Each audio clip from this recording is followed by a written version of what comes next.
Hoje nós vamos começar a debater um dos temas que tem dividido muitos historiadores no início da chamada história mais moderna, mais contemporânea, mas também a partir da relação com a discussão sobre o que é ciência e o que não é ciência.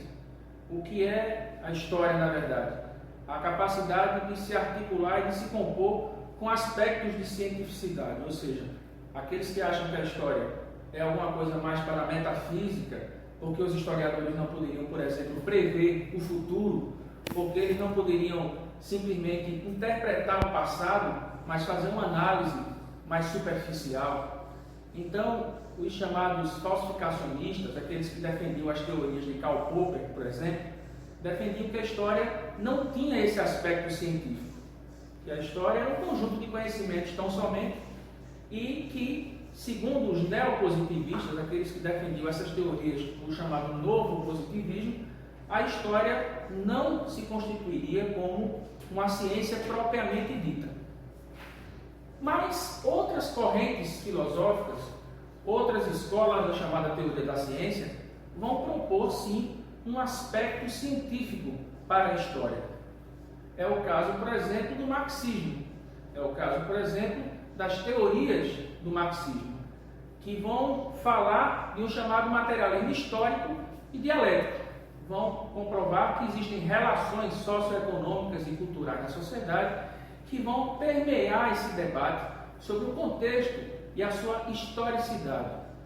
Falar que a história tem sim elementos não de futurologia ou de previsibilidade, mas a história é capaz de compor um elenco de narrativas, sejam elas formais, sejam elas através da escrita, da oralidade, sejam elas através das iconografias, das fotos, das imagens, mas a história teria sim elementos capazes de compor vestígios do que a gente chama modernamente de ciência.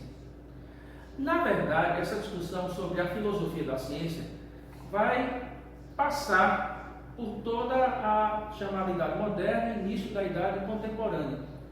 É a própria autolibertação e um marco da independência das próprias ciências do ponto de vista do paradigma científico. Porque a discussão está em cima do que é que a gente acha do que vem a ser a ciência propriamente dita. Uma vez que vale salientar que as ciências começaram a se desgarrar da filosofia, que até então era a ciência das ciências, a filosofia é a ciência dos porquês, a ciência que vai tentar responder a tudo e a todas as coisas, mas as ciências começaram a se departamentalizar, cada qual com a sua singularidade, cada qual com a sua especificidade. E a partir do que a gente chama de movimento da experimentação, do laboratório, da pesquisa, da análise, é que a ciência vai começando a se desgarrar da filosofia. Assim vão surgindo as ciências mais modernas. Vai surgindo a biologia, vai surgindo a botânica. Você vai ver a própria lei da evolução a partir das teorias modernas de Darwin e de tantos outros pensadores. Mas você vai vendo também o surgimento da psicologia, da psicanálise, da antropologia, da sociologia, as ciências naturais de um lado, as ciências sociais de outro, as ciências aplicadas como a administração, como a economia e toda essa série de conquistas civilizatórias no ramo da própria medicina, que começa a ganhar corpo a partir da própria Idade Média, onde os pesquisadores da medicina eram chamados até de bruxos, de alquimistas, de pessoas que pesquisavam o corpo humano sem ter a liberdade da ciência, vamos dizer assim, ligada à teologia, ligada à religião. A religião, que era dominante até então de todo o saber, de todo o conhecimento, não permitia que aqueles pesquisadores, por exemplo, pudessem dissecar os corpos, abrir os corpos de um morto, de uma pessoa já desencarnada, vamos dizer assim. Elas eram proibidas, porque a igreja não permitia que a pessoa abrisse os corpos. Então, nós vamos perceber que a ciência começa a criar galhos, criar campos de conhecimento. E a história, tal qual a filosofia, por ser uma das compreensões, né, do conhecimento mais antigas que tem, ou que temos na nossa civilização, ela vai ter essa autonomia, mas ao mesmo tempo ela vai ser muito criticada, porque os historiadores têm a sua narrativa, os seus contos, as suas teorias, mas segundo a teoria de Karl Popper, ela não apresenta essa configuração de uma ciência laboratorial, uma ciência da pesquisa que possa ser experimentada. O historiador não é um belo contador de história, mas ele não é um cientista, vamos dizer assim, na concepção dos neopositivistas, daqueles falsificacionistas. Mas a ciência vista sobre o lado da filosofia mais moderna da ciência, do marxismo, de outros teóricos também, ela vai admitindo que um tipo de ciência corresponde a um dado de uma realidade, a um formato de experimentação e a uma compreensão de teorias que são analisadas por um outro prisma, que não o do ponto de vista das ciências sociais, no qual a história está inserida.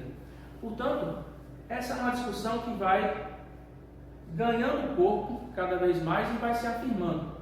Mas é importante dizer que a ciência ela vai ter alguns pressupostos que são fundamentais. Quais sejam? Então, o que seria então um conceito mais amplo do ponto de vista do pensar científico? Do dizer se isso é ciência ou se não é ciência? Seria o critério da veracidade, se aquilo é verdadeiro ou não, se aquilo é factual ou não, se aquilo é verídico. Então, esse conhecimento ele tem que ser elaborado, tem que ser pensado, teorizado, mas ele tem que ser, sobretudo, verdadeiro, uma vez que a ciência busca a compreensão da verdade, a verdade que vai nos possibilitar a conquista de novos conhecimentos. Essa é a força motriz do conhecimento científico, a busca pela verdade, a busca pelo conhecimento. Então nós vamos ver aqui que do mesmo jeito que a ciência busca concatenar e compreender a verdade, existem formas não científicas de se chegar à verdade.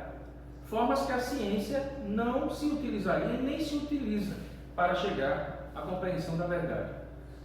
Quais seriam, por exemplo?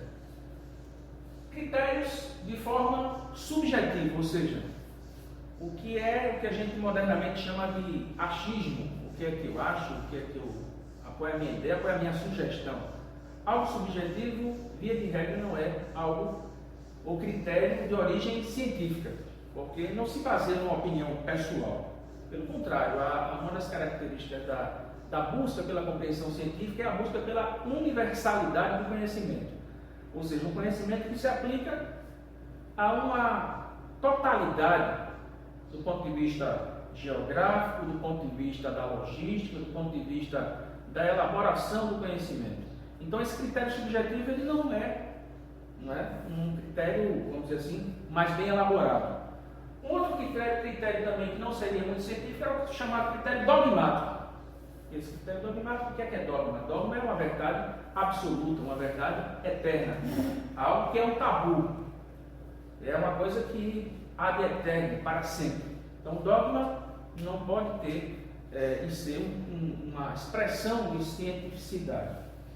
Também não pode ser um caráter, ou não pode ter um caráter nem intuitivo e nem pragmático. Ou seja, não pode partir o conhecimento científico apenas de uma mera intuição, de um devaneio, de um êxtase, de um achismo da minha própria sensibilidade, da minha própria capacidade intuitiva. Essa intuição deriva mais do ponto de vista do chamado plano metafísico, do plano sensorial, do plano, vamos dizer assim, espiritual. A intuição é válida, mas não do ponto de vista da elaboração do conhecimento científico. E também não pode ser objeto de critério de veracidade, de atestar o conhecimento científico, a questão do critério pragmático, ou seja, fazer algo do ponto de vista utilitarista. Pragmático no sentido de fazer alguma coisa para ganhar outra, de ter um resultado em cima de um objetivo e desdobrar-se em cima daquele objetivo nu e cru. Então, esses critérios aqui, subjetividade, algo dogmático, intuitivo ou pragmático, não permeiam o debate da elaboração da construção de um pensamento verdadeiramente científico, algo que seja ligado a esse conhecimento mais bem elaborado.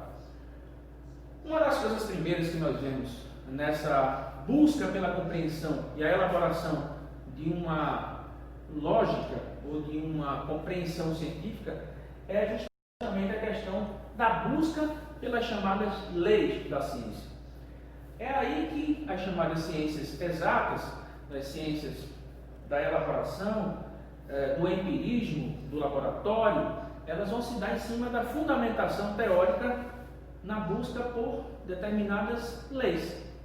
As leis da física, as leis da química, as leis da biologia e assim por diante. Se buscava compreender e constituir um conhecimento científico a partir de uma grade de informações teóricas, porque as leis nada mais são do que teorias que buscam a sua veracidade.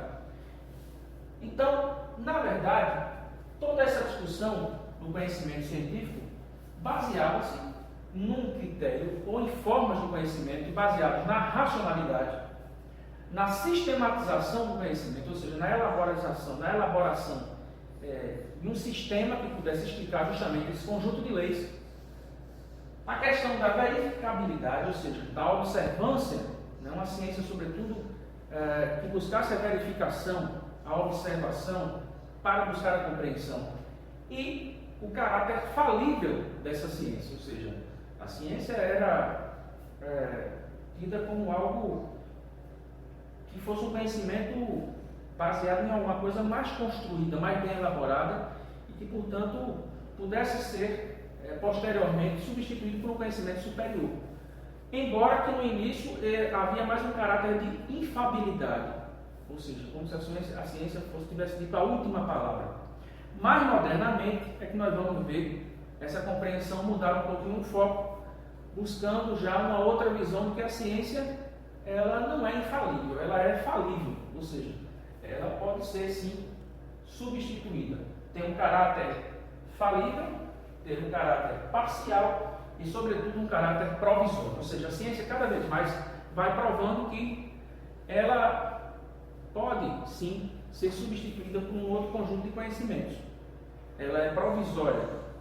Uma teoria surge, uma outra teoria vem e derruba uma teoria anterior e surge uma subsequente.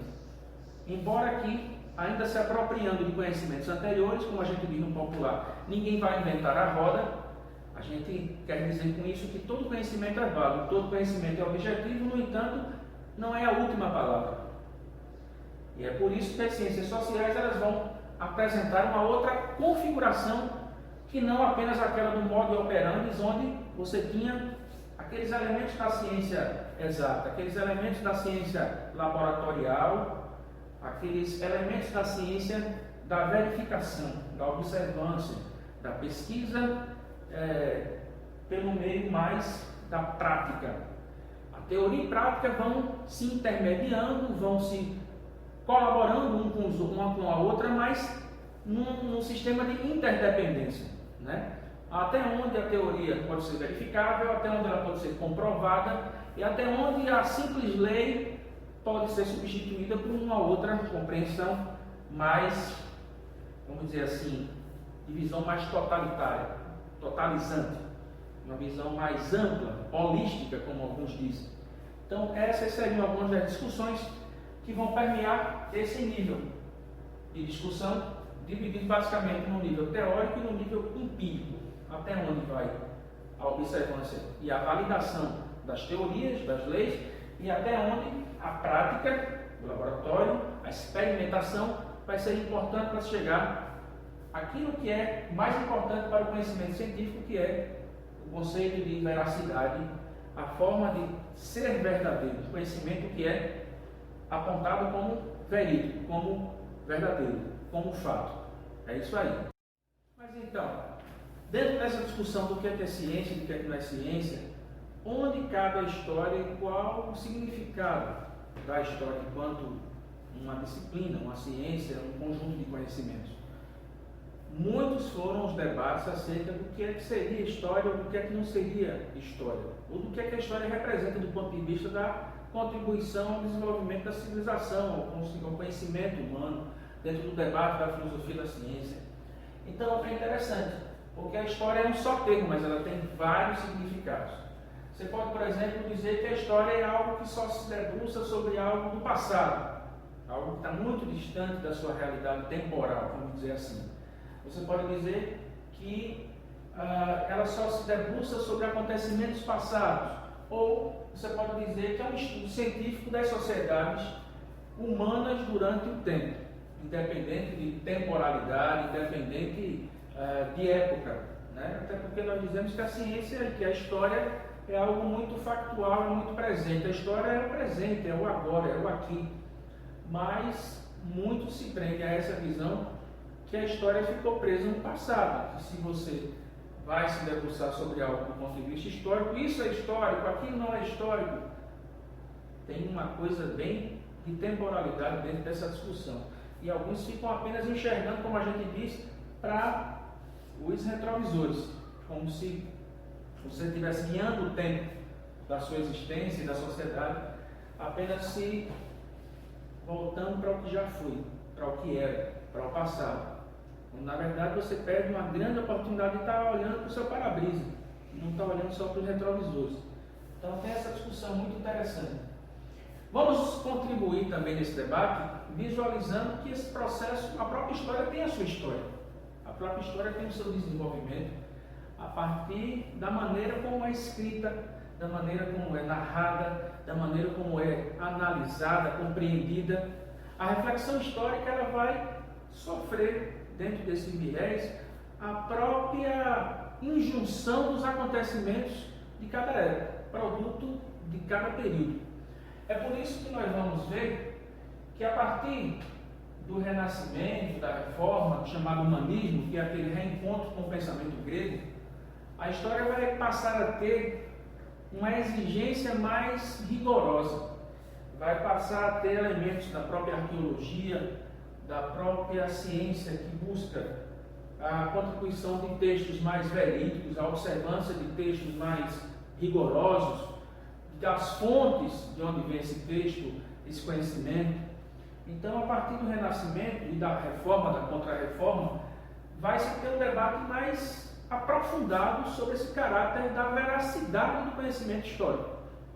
E a partir daí que nós vamos ver também a questão das chamadas técnicas filológicas, como eu falei, arqueológicas, e das verificações textuais. Um outro fator interessante é o surgimento das chamadas escolas nacionais, as chamadas escolas históricas nacionais, ou seja, França, Inglaterra, países que já tinham se constituído como Estados-nação, elas começam também a se preocupar com a sua própria memória nacional.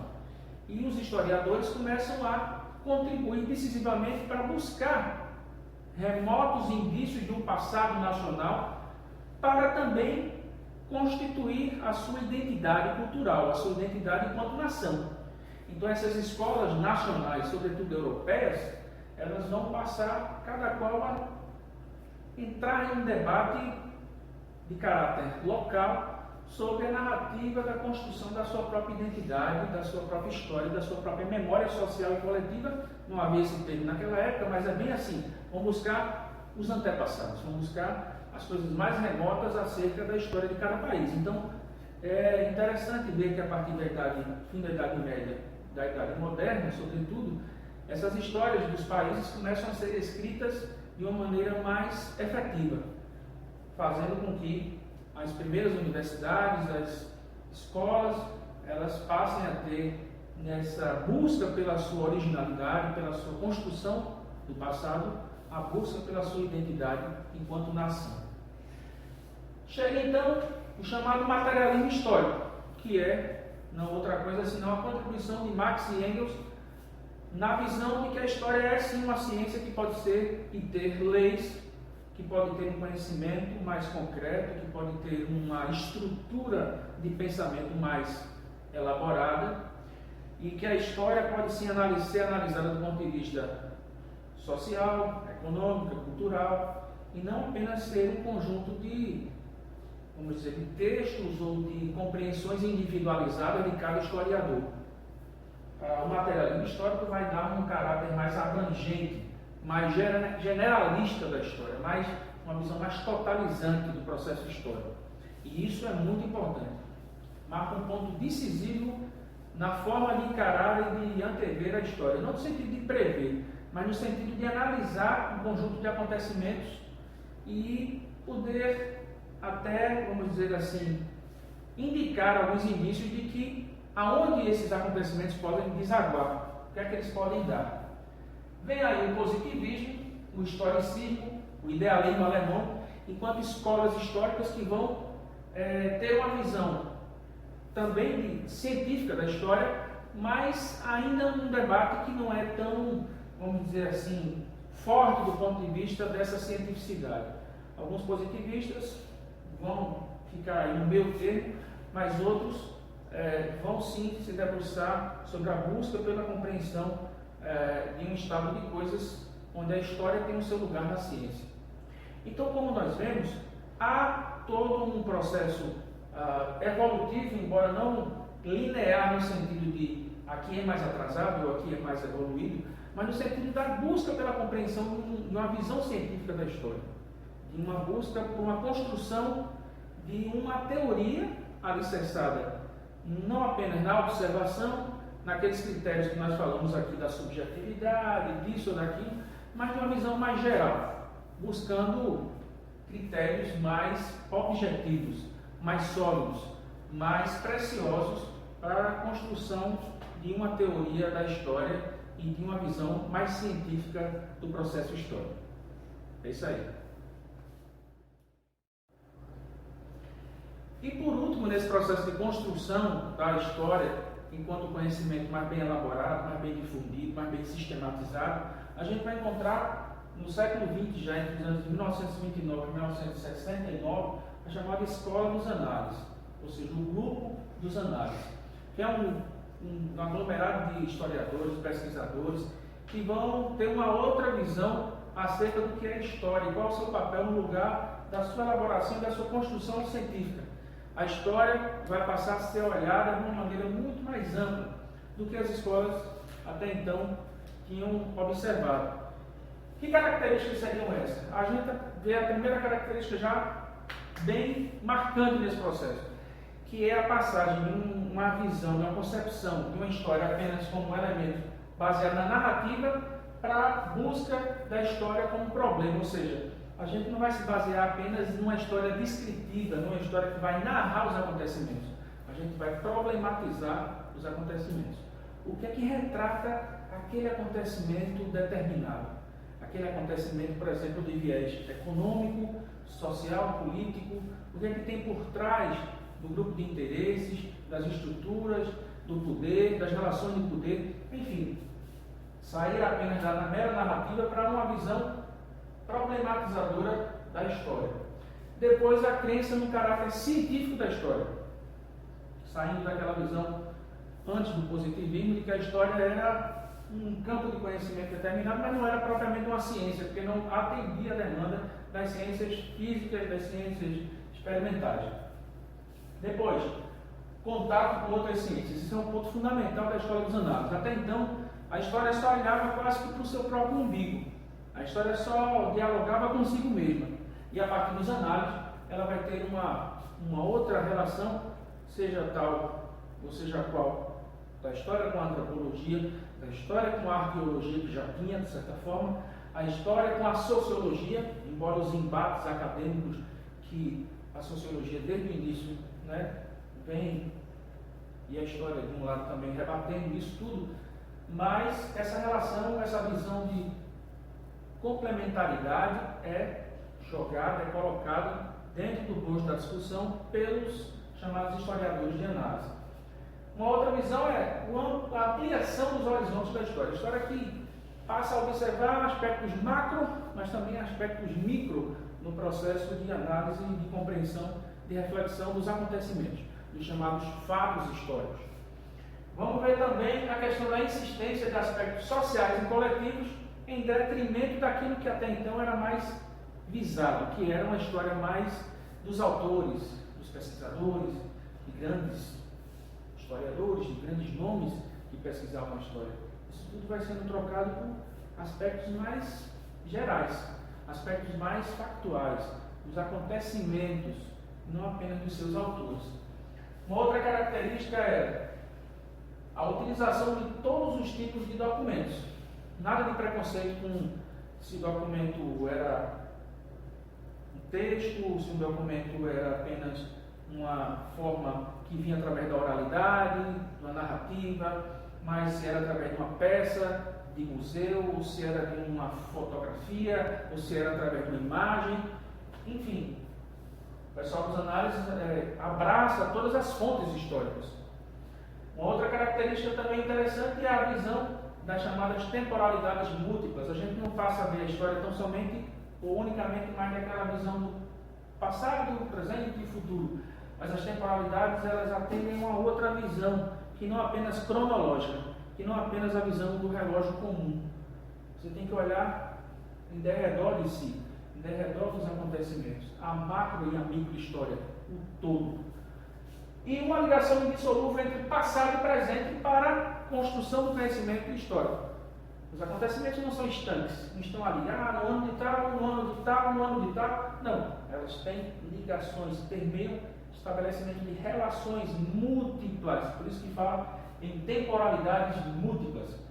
Por fim, o que nós chegamos à conclusão é de que, dentro desse debate sobre a cientificidade da história ou não, a história seria então, ou é então, e aí nós compreendemos que seja uma ciência em construção, ou seja, uma ciência na qual os seus pesquisadores, os seus historiadores estão ainda construindo seus métodos de análise, as suas linhas de pesquisa, as suas formas de abordagem, a sua linha investigativa, seja nas mais variadas formas que a história se apresenta, a história da economia, a história das sociedades, a história das famílias, a história do dia a dia, do cotidiano, não importa.